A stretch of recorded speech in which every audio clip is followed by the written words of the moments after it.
What up, y'all? So, whoever said that life was easy when you have big tits is a liar. I would like to speak to them personally. I would know. I am well blessed, but as a man, I end up being cursed. School was hard, you know, because like I remember being excited for all the changes my body would undergo. But I went from having straight A's to double D's. Yeah, that was a tough time. I kept waiting for the masculinizing changes to happen, but they never did. I look like I'm transitioning, but I'm not sure which way I'm going. Am I going male to female or female to male? I don't know. My insurance won't pay for chest removal surgery, so I think I might tell Kaiser that I was born a woman, but I identify as a man, so maybe they'll cover it.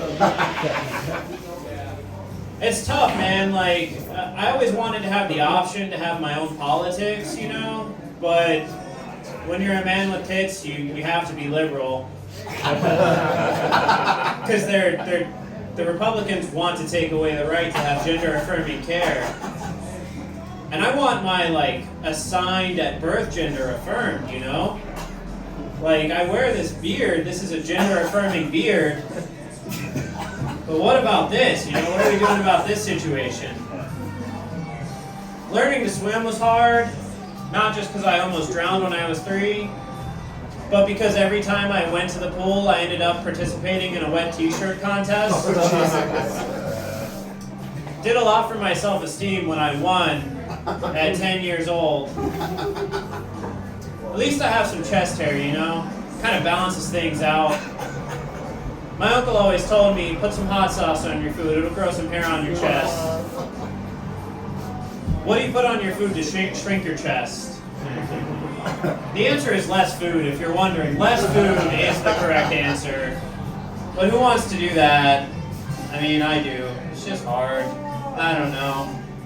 I tried doing Ramadan. I'm not Muslim, I just thought I'd try an eating disorder out. But I like food too much. My eating disorder is I like to eat, not that I hate food. I've been thinking, man, I don't know if you should get credit for like participating in religious holidays in 2026. You know, Muslims are like, I fasted all for Ramadan. Like, yeah, but Ozempic makes that super easy, dude. Like, does that really count? I've got Jewish friends, they're like, I'm not eating bread for Passover. I'm like, I saw you at the bakery getting gluten-free cinnamon rolls, man. It's not the same. Where's the penance, you know? Just not seeing it. I got a fiance and she's an insomniac, and I'm a medical provider in case you couldn't tell, so I thought I'd come up with a treatment plan for her.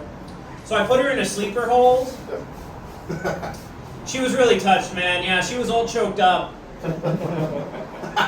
But it turns out that's not what the sleeper hold is for. So now we're doing couples therapy, or as my lawyer calls it, court. And it's tough, man, because like they keep telling me to stay away, to stop doing it, but they're giving me an order of restraining, and I don't know, man. I guess I'm just a simple guy. I've been missing my dad a lot recently. He was really like a father to me, you know? I did get on Ozempic recently, and that stuff's really expensive, but as a medical provider, I have seen diabetes cost people an arm and a leg, so I guess the Ozempic is cheaper, you know? I bought a massage gun recently. Something happened to me the other day. I hate it when this happens. Has this ever happened to you guys? Like, you ever go to give yourself a massage with your massage gun, but you accidentally grab your gun? The airlift to the hospital was pretty cool. I got a pretty good view of Elk Grove. That was pretty sweet. I had to go to Elk Grove because I got Kaiser. It was alright, you know. I got a cool hole in my leg now. I'm very aerodynamic. I'm actually faster when I run. I've lost at least 12 ounces of calf muscle. So the diet's going pretty well. I guess you could say the diet's going well. Yeah, man, I'm a medical provider. I work in primary care, and, I'm actually what's called a physician assistant. And it's tough being a physician assistant because it sounds like I'm a medical assistant, but I'm really more like the assistant to the physician. And, it's tough for patients too because I have like half the training, half the education of a doctor, but they get to pay 100% of the cost. I'm kind of like the difference between putting your symptoms into Google and like going to see a real doctor. Basically what I'm saying is like, you tell me what's going on and I will sneakily Google your symptoms while maintaining eye contact with you so it looks like I know what I'm talking about. I get to build relationships with people, that's pretty sweet. A lot of people, put their trust in me. People come to me to like learn how to lose weight. Crazy, right? I actually had a patient the other day. She was a black woman. She was super nice. She came and she said, "Jason, thank you so much for making me feel seen and heard. I was so worried as a black woman I wasn't going to be respected in your office." And I said, "Ma'am, I would never disrespect you because you're black. I disrespect you because you're a woman." Then I diagnosed that broad with hysteria. I referred her out for a lobotomy. It's good enough for the Kennedys. Why wouldn't it be good enough for her, Cure some of her hysteria. You guys know they used to prescribe orgasms for women, like to help calm down their moods? Yeah, I don't know how I'm supposed to give a woman an orgasm when I can't find the clitoris. I actually studied anatomy. I cut people open, and at this point I'm pretty sure the clitoris was invented by a man to make me look bad. I don't know. Maybe I shouldn't date women from Somalia. That's pretty dark. They have a 90% female circumcision right there.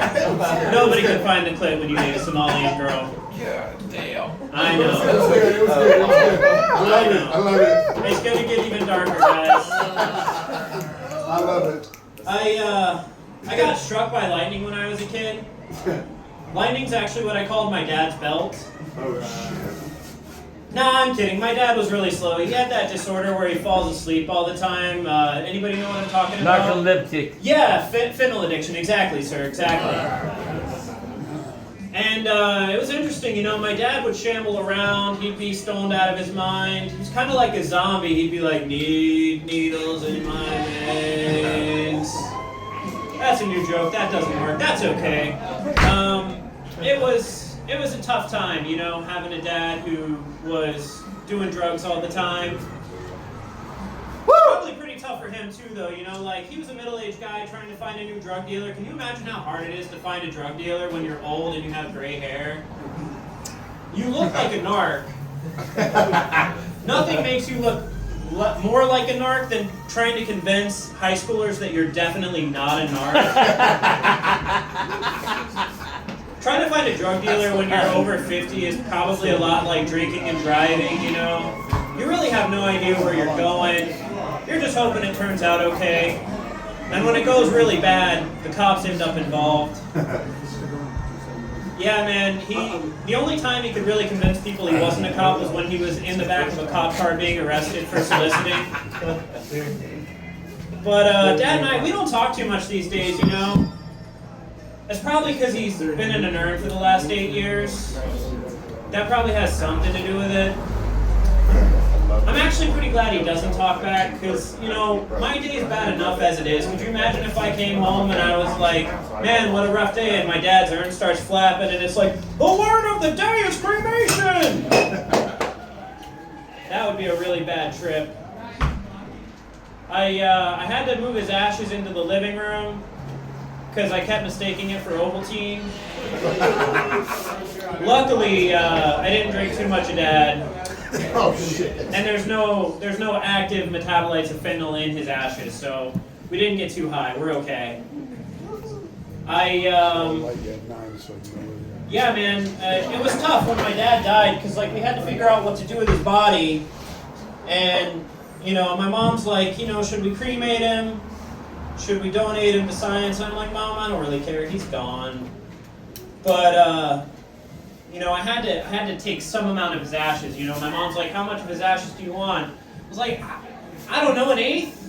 I figured I'd put it in terms my dad would understand and respect. That's not bad. That's not bad. That's good. I like that. We gotta, you know, we gotta leave this on a positive note though. So let's give some respect to my dad.